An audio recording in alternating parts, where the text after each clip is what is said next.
Until the dance floor actually fills up, it's like, okay, I'm doing something right.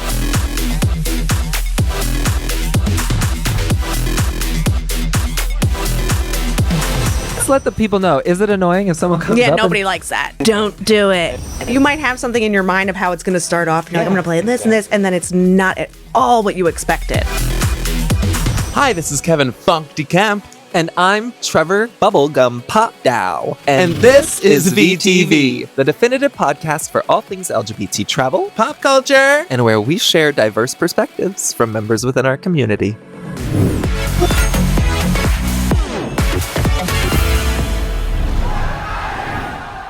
You're pretty funky. You smell funky today. Thank you. I try. You wanted to match the genre that you feel the most relatable to? Oh yeah, funk is coming back, baby. And bubblegum pop was 2000s, would you say?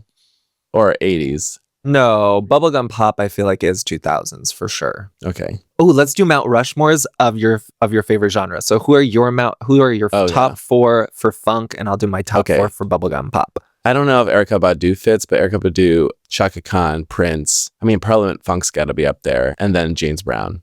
That's 5. I know. Oh, it's a big mountain. Okay, my Mount Rushmore of bubblegum pop girlies is definitely Christina, Katy Perry. Do the Spice Girls count? Yeah. And okay, you're telling me my mountain's yeah, but too they're much. an entity. They're one entity. I mean, aren't we all? I'm trying to think. I want to add a new girl. I feel like Britney Spears has to be on that, but I'm always a Christina, not a Britney. Wow. Because I think what they did to Britney was horrible. Also, Christina just released a really dope Christmas oh my God, concert. Her first Christmas album, my favorite Christmas song is These Are the Special Times. Oh my God, it's so good. Okay, well, let's not digress too hard because we have a great conversation about music with today's VTV guests. Yes, we do. DJ Whitney and DJ Roland are our guests on today's episode of VTV. They both have been DJs on multiple trips for Vakaya, both very different in their genres and their styles and kind of how they facilitate these huge parties on board on our trips. And we get to talk about process. So if you're interested in DJing or like have any inkling into that world, they go into some detail that might be helpful for like exploring that for yourself. So let's get into the interview, baby. We've got Roland and Whitney. Hey! What it do? You both now have done multiple Vakaya trips at this point. Yeah. Do you feel like your own sense of like queerness or identity, and you come with your partner Mindy, but like, do you feel like it's kind of evolved your own sense of self or openness? I have to say so. For me personally, it's just like I feel like it's been a space where you are free no matter who you are. It's like, I mean, because people might look at me and make an assumption, but like I genuinely am pretty shy.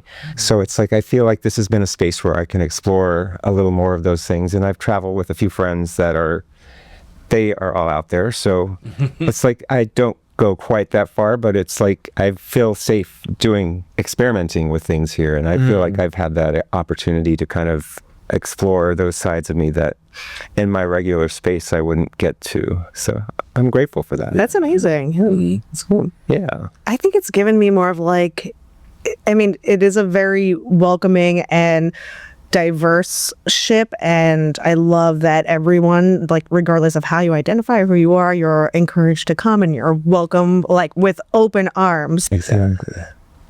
But it's mostly men. So it gives me a really it gives me an inside look. Sure. Not just like having one gig where I'm stuck behind a booth, but really seeing what goes on, how it all works. Yeah. And it's very interesting. Yeah.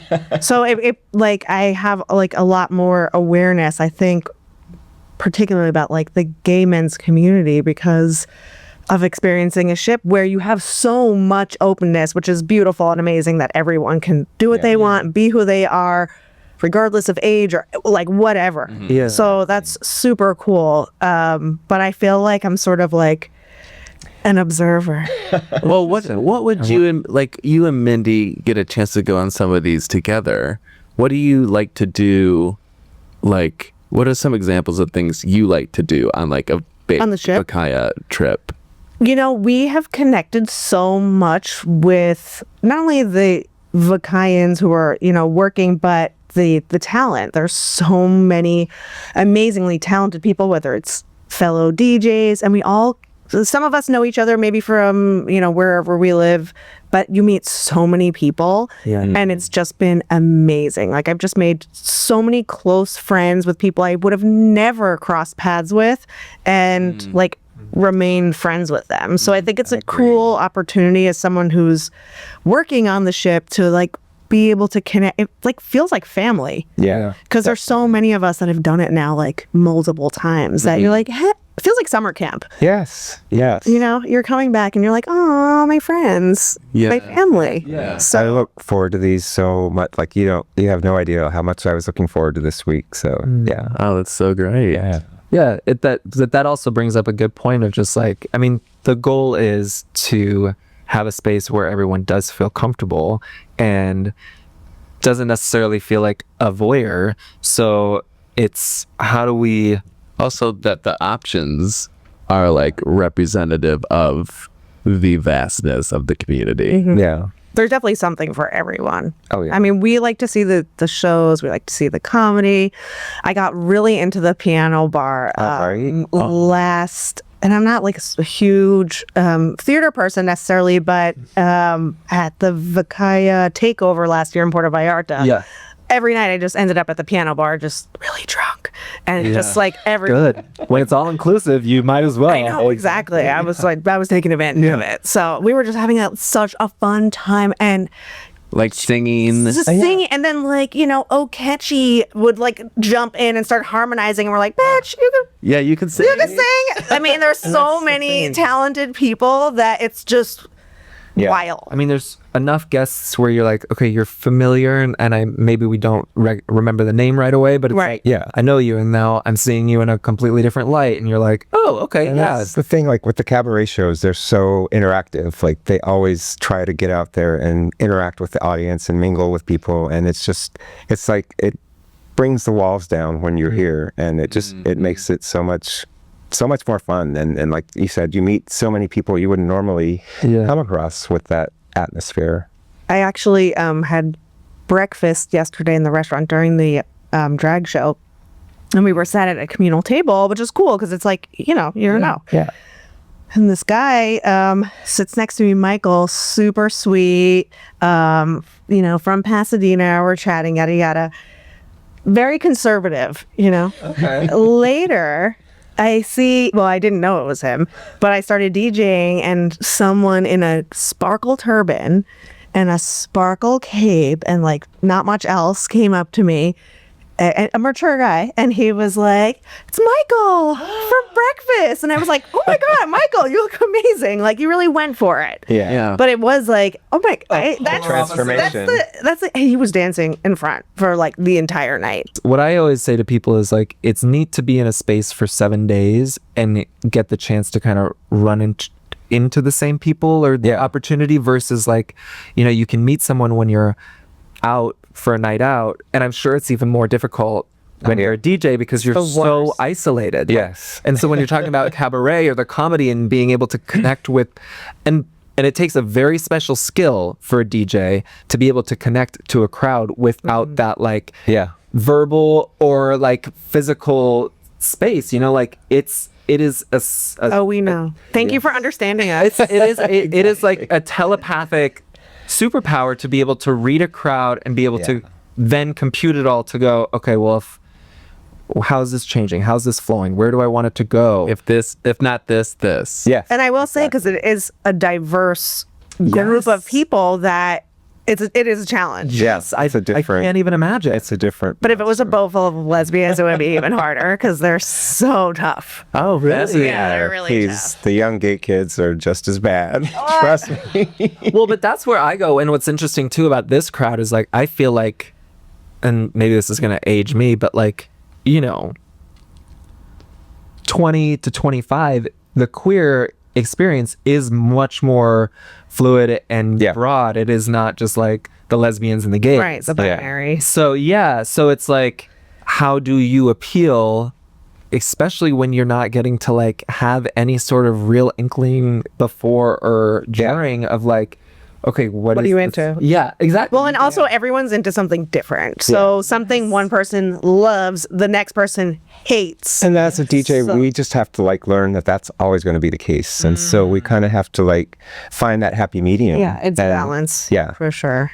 Yeah. I think I'm too sensitive. I don't know if I could do it because No, I did have to keep telling myself last night because I would see guys like walk out and I was like, they did open the red light district. So like I Right. can't feel, Yeah. you know, it's not personal. Totally. They'll be back. right. Oh, for sure. Yeah, they get their fix and then come on back. Exactly. Even as long as I've been doing it, I still have I look down like, and I'm like peeking up and I'm like so afraid to look. I have that Carrie voice in my head like, they're all gonna laugh at you. You know? And it's like, it's like until the dance floor actually fills up, it's like, okay, I'm doing something right. The beginning's Yeah. the beginning's always tough because like no one's drunk, totally. no one's drunk enough yet, or like You don't want to like give your best songs. I Oh no, too. exactly. But you want to keep it interesting early enough so that people are drawn in, and it's that constant like but once you get it going, I feel like Then you get into the rhythm. yeah, and for me it takes like it's just like a couple. If I can see out of the corner of my eye a couple of people dancing, I'm like, I got Happy. you. Yes. Like I'm good. Like I'm so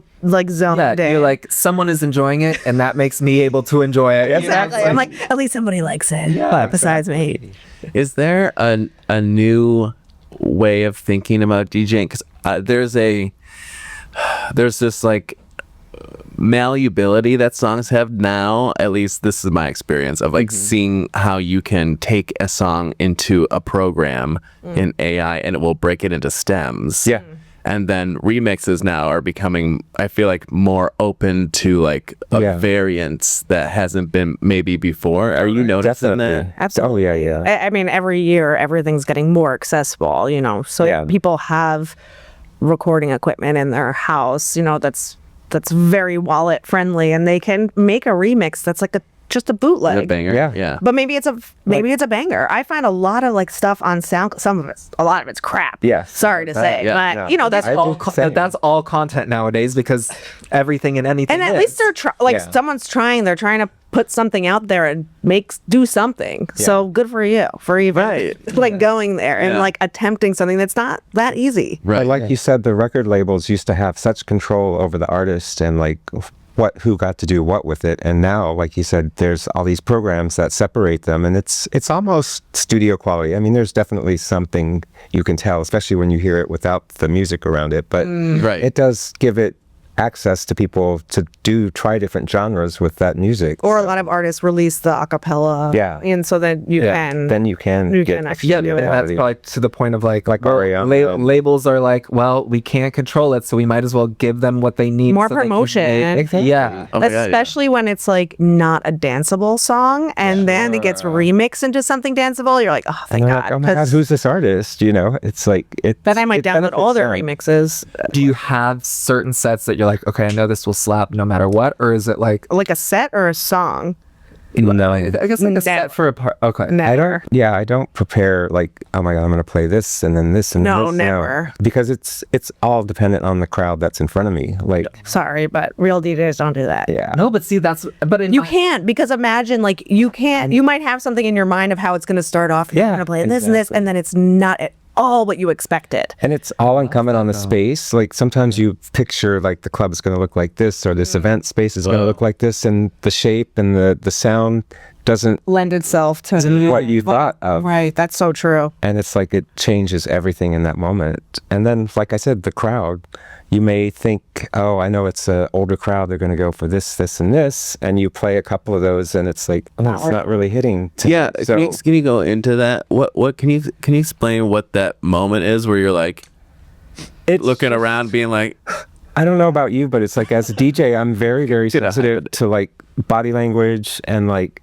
what's going on the floor. And when you see people having a good time, you know it, like you see it. And when you drop a song and all of a sudden people's faces are kind of like, and then you see a few people kind of like, I think I'll get a drink, or, you know, so it's like you feel that as a DJ. I do. so you respond to it. And it's like, okay, this is. Oh, you definitely respond to that for sure. You feel like it's an easier response to have than it is to when it's like working?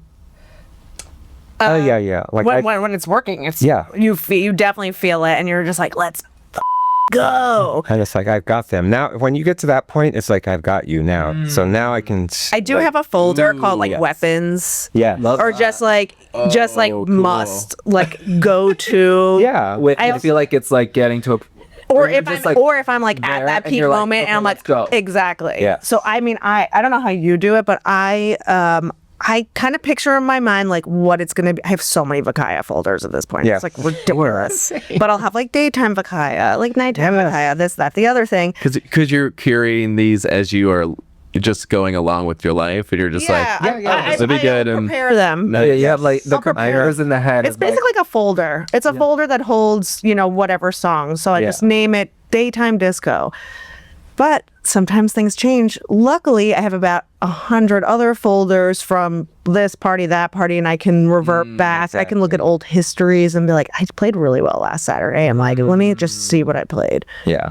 So, yeah, you can organize, and get everything ready to go, but you still have to be totally in the moment. Exactly. Otherwise, That's You're gonna have where a the magic happens. It's like if you have a preset playlist, it's like things are fluid, like the weather or sound, if something goes out, it's like, and then you have to start over if you have a playlist, And it's no fun either. It's like, that's not fun. takes the magic out of it. And I get like ideas as I'm playing. Like you must too. I'll like hear something. I'm like, I tell people I must be on the spectrum, like a little bit autistic or something, because like when music happens in my head, like it's like instantaneous. Like somebody can come up and mention Britney like next to me or something, and I'm like, oh my God, I can play this Britney song right now. Or, it's just little things like that can happen in the moment, and it'll change my trajectory of my set like in that moment. And it's like it's amazing sometimes when are people coming up to both of you, and how annoying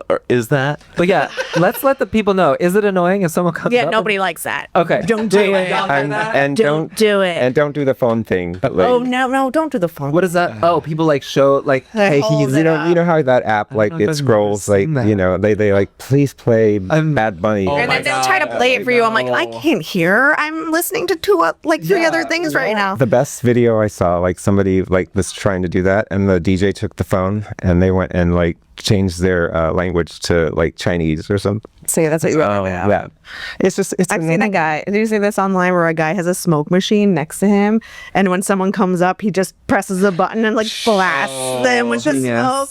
Shouldn't be a good idea. You would use that? 100%. They sound like the Batman of DJs. No, it's I like will say, what goes a long way is a tip with a request. yeah. Sure. Like, And it's if like- you're gonna, if it sucks, it sucks, and I'm just not gonna play it. Like, I'm not gonna kill the moment for like- whatever. But throw a bitch $20, and she might play your song. And But be she will play your mindful, song and for be 20 mindful bucks. if you are going to be brave enough to come and request something, be mindful of what the DJ's playing already. Like if we're playing house music, Smart. don't come up and ask for a hip hop or Latin, Yes. It's like, But that's their favorite thing to do. I know. I feel like anybody thinks, or not anybody, but now it's like, well, anybody can be a DJ, and that's Good where you're. luck. But that's my point. Is like, I mean, they could. I'm not saying you couldn't, but it's not like no, tell them. No, it's Stop. hard. You Yeah, can't. stop It's taking a my lot jobs. of work. No, but it's a lot of work. It takes a lot of time, and just it takes years of knowledge of Yeah. learning the music and knowing a catalog.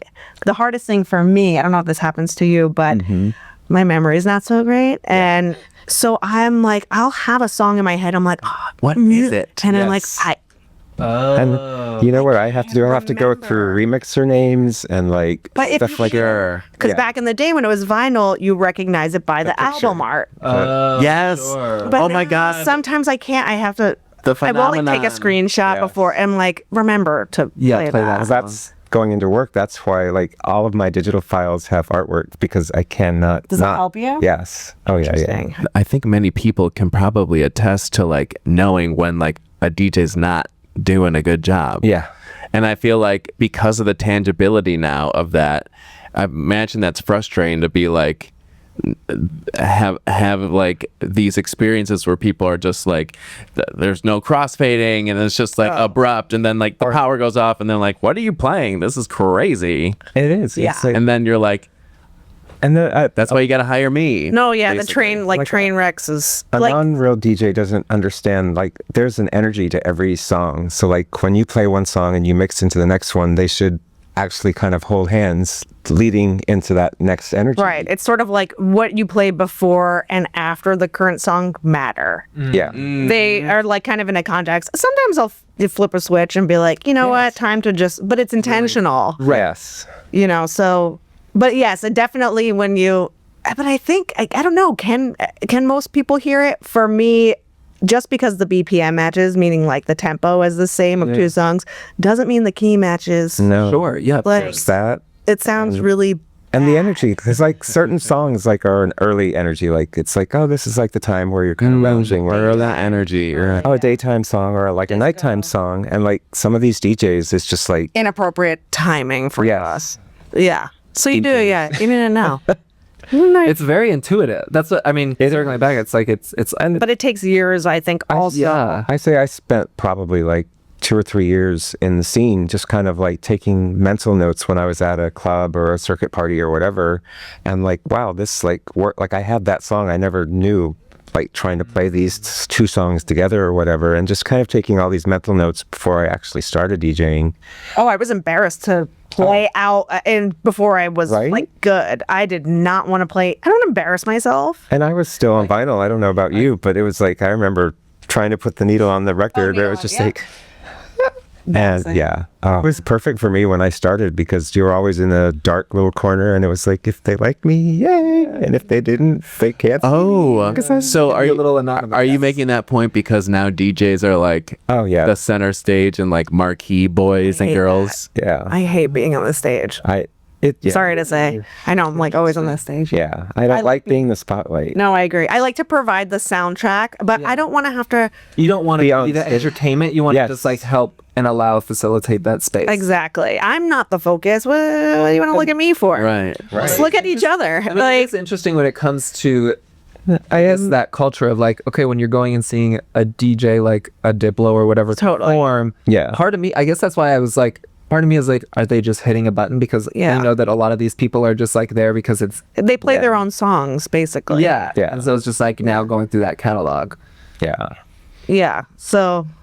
I mean, So here on Vakaya, we got real DJs. That's right. Okay. Now that we've like tore everyone to fucking shreds. Sorry Right? about that. Well, I feel like Practicing. you this want was to a be button pushers. No, that's true. well, I feel like this is a great episode. If anyone was interested in DJing, like you've already given some gems to like Oh, thank you. think about as far as like people interested in this type of thing. But do you have any other like something that comes to mind as far as like a newbie? Ask a DJ too. Like I've Yeah. had people, kind of stand behind me and like watch what I do and like ask questions and.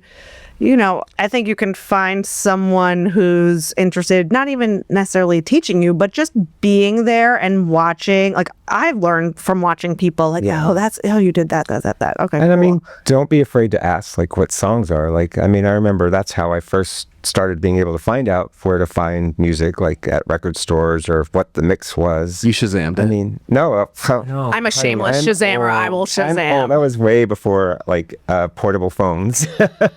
But it was like I would go up to the DJ and ask like, what mix is this? Because I know the song, but I've never heard this version. And like most of us are nice enough. Some people are weird about it. Yeah. But like if you find that DJ that's going to give you that information, it's like it's priceless. Some people don't like to share. And they're like, Because this is my This is mix my that I mix found. that I did not make. Yeah, right. That I I've got for met- free off SoundCloud. Like I met a few of those DJs, starting out, but it's just like, if it's your passion, just, talk to somebody and we're going to help you out. practice and Yeah. play and just like And- give it a whirl, but Like I said, and don't play for free. Like if you get good enough, like charge some money. Know your worth. and Know actually, your worth. Well, thank you both for joining us. Thank you for being true, like, I feel like staples for Vakaya and being part of the family. And for having us. yeah, We love being here. Thank yeah. you. So thank you. Hi everyone, it's Trevor, and today I am joined with Vakaya's CEO, the one and only Randall Roper. Good morning. Hi Randall, how are you doing? I'm doing deep today. Oh yeah, you're doing deep. We're going deep. Honestly, because we had our big party last night on the 2026 Caribbean cruise, and I was out there singing and dancing, and it was a party. It was a party, and that was after the 80s party. So we and that was after Mardi Gras. My God, Trevor. The party never stops with Vakaya. The party never stops. And I think to keep that going, we kind of wanted to talk about something very important today. And right now we're in a very heightened climate. And it feels like more than ever, it's important to start having some really deep conversations about what our community can do to make sure that businesses like Vakaya stay in business. We're getting punched high, low, left, right from the government, from the current administration, from each other sometimes. And it's really, that's what I'd hope we can talk about today is just how do we support each other in these times, right? Yeah. Because they are dark times. And if we want to have any chance of surviving, if we break apart, there's really no chance that we survive. And that's what they want, right? They want us infighting. They want us punching each other, right? Then they don't have to, right? Yeah, it's a master scheme, a master plan, but we've got to fight the darkness. And are you noticing, are there any ways that our guests or people who might eventually travel with us, what they can do in this moment? Yeah, it starts with being kind to each other. And that's the hard part for a lot of people because we're being sort of amped up by the other side. We're being caused to like that anger. They're trying to foment it, right? So we've got to fight the anger, and we fight that anger through kindness to each other, through just making happier and more joyous choices in our life, whether that's in social media, which is a big piece which we need to talk about, right? Or just in everyday life, whether you're on Vakaya trip or just out there living your life, right? Yes. As an LGBTQ person. I always say, like, when you leave the house, the goal is to at least give one stranger a compliment. And if I you love can do that. that, then I feel like you're going to leave the world What's your better best every day. compliment that you give? Wow, you would make a beautiful bottom. Wow. Okay. No, it's always in the eyes for me. So as soon as you can see that someone has kind eyes, I think it's important to acknowledge that. Kind eyes. I don't know that there's any more attractive feature on a person than kind eyes. Yes. Yeah. I mean, we talk about sapiosexuality. We talk about all of these things. But at the end of the day, if those eyes are kind, you've won my heart. Yeah. And it doesn't matter the relationship status we're going for, whether it's in friends or sleeping together. It's the kind eyes. Yes. That's And it. what's great is I feel like on Vakaya, it's overwhelming how much you experience that kindness.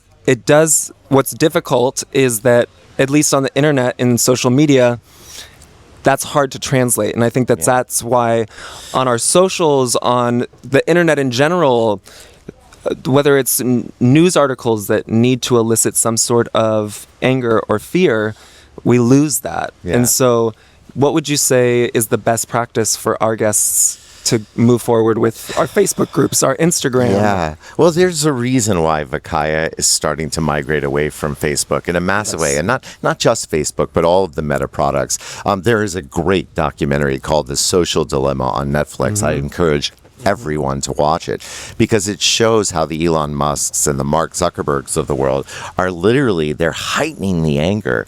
I mean, I don't want to put all of the blame on them, but I mean, it's a Put the majority on it's it. a Come on. heavy portion. And when you watch a documentary like The Social Dilemma, you really see how nasty this is. They take the tiniest little bit of anger and they just amplify it in a way. The algorithms read it and people start to like it or angry face it, and then all of a sudden it just starts to grow out of control. It's right? There's a reason why social apps are designed like slot machines, and it's to elicit that sense of, wow, I found that jackpot of information or exactly what I've been looking for, and then you keep going, and then you get down the rabbit hole. And I'm struggling. I always try to look at the psychology of every situation because I want to elicit joy and happiness in people. That is our job as V team members. I always say my kink is joy.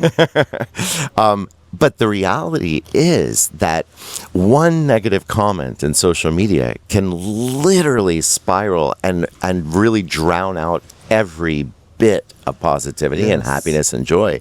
And it is really something you have to fight against. You have to make a choice to fight it. Yeah, and to do it together. That's right. Well, you can't do it alone, right? Yes. The positive stuff has to outweigh the negative, because if that negative avalanche starts to, the Facebook lights up, Instagram lights up, people love it. They love to get into the scrum. And the reality is, if we don't fight against that urge, we are doomed, because all of a sudden everything seems negative, even though 99.999% is positive. You get this tiny little fraction of negativity that just spirals, and it's really disheartening. I had a great conversation in Madrid. Vakaya presented at Fitur, which is this travel expo where every single nation on earth, every travel company is there, and it was really great conversations. And it was really tough to listen to outsiders outside of America talk about America and American companies. It's the first time where I felt like we are genuinely disliked out there. And I've lived overseas, and I felt that at other times, but this was a slap in the face moment of like, we've got to do something different. And it started with, Randall, we love you, we love Vakaya, but we're not going to travel to America or with American companies for the time being. As soon as the current administration is off the charts, off the map, off whatever, gone, then we'll be back, right? But you're gonna just have to fight it out until then. And I made the argument as an LGBTQ plus company that we have to stick together no matter the borders, because if we don't, we all go under, and collapses. it collapses in itself. So that registered, and I feel like we were heard and seen in those moments. But it's like, if we take that level of like, hey, I'm not doing this, and then you layer in the social media negativity, it all just spirals into such a negative place that who would want to do that, right? But then you get on board and you feel the love, you feel the joy. It becomes that safe haven. That's the goal. safe haven. That's and we can't lose that. We cannot lose it. But we run the risk of losing it if we don't support each other through these troubled times. And so what are some ways, I know that Vakaya, we have this Reach Out initiative, and we've done incredible work internationally. On this trip specifically, we are working with the Stonewall Museum, Archive, and Library. And we had the great fortune of touring the facility the day before the cruise started. And I got to tell you, it lit a fire in me, because the general manager of the museum basically said, these efforts to erase us, they're so lame. Like pulling up sidewalks and crosswalks and taking down flags. Like, in the history of LGBTQ activism, this is about as lame as it gets. It has no consequence at all. Yeah, those crosswalks are pretty, and yes, it's great to see the pride flag, but they almost mean nothing. At the end of the day, it's the knowledge and the history of where we've been and where we've gone. That's what's important. If you know that history, they can't erase us. They're going to try, of course, right? But it's really back to what we said before. It's really just to rile us up and distract us from the bigger picture, right? So it's just, I encourage all of our community members, don't get distracted by that stuff. It's inconsequential now. Those things will come back, right? They'll all come back. But right now, the fight is much larger than that. Do you have any advice for our guests when they're actually on a trip? Well, yes. The great thing about Vakaya is that it's happening all around you, live and in person, right? So it's one of those things where I don't understand, and this is back to psychology, I don't understand why you would post about a moment of displeasure on board. Like, come talk to us, talk to you, talk to me. I am literally everywhere on a ship. We want to talk to you. And we want to be able to fix it in the moment. We are not, trust me, we are not sitting on Facebook, right? And sometimes I'll get a text or a ding from an entertainer or a team member that says, hey, have you seen this post? And I'm like, no, because we're staying off. We're literally here live and in person, having a great experience. But okay, so someone posts about something, all right. But you could have just as easily gone to any one of us. We're about 40 people on board, and talked to us face to face, and we could usually solve the issue right there, right? But instead, back to algorithms. the Facebook algorithm picks that up. It's like, oh, unhappiness is here. Yes. Let's amplify that unhappiness, and it just again feeds the beast. Yeah. So the real hashtag here is don't feed the beast. Love that. Feed me instead. Yeah. Thank you Oh for my taking the gosh. time. It's time to let you enjoy. We're on a private island as part of our last right. port of call on this cruise, and you've done an incredible job this week. The whole you. team has The done whole an incredible team. job, Yeah. and I know that the guests feel it. And thank you for creating this safe Oh my space. gosh. And we have to continue doing that. So if you would like to support any LGBTQ business, please do your research, donate, and of course, visit And vakaya.com. stay positive and kind on social media. Really. Thank you. Thank you all. I wanted to leave everyone with what is your favorite song at the moment? Oh, What's a song that you can't help but not revisit? I think it's Baby Baby by Amy Grant. It's hard because I really haven't been listening to a lot of music besides the music that I've been making because I'm like revisiting it so much. But I'm very influenced by I Get Knocked Down. What's that song? Chumbawamba? Yes. Tub Thumping? Like that song has kind of been in a constant rotation of inspo for the music. Like there's no other song like that. It's so specific and unique. And It's got like, a lot of gang vocals. Yeah. yeah. Wiki, wiki, wiki. That's how I would DJ. Oh. Thanks for joining us on VTV. We'll see you later.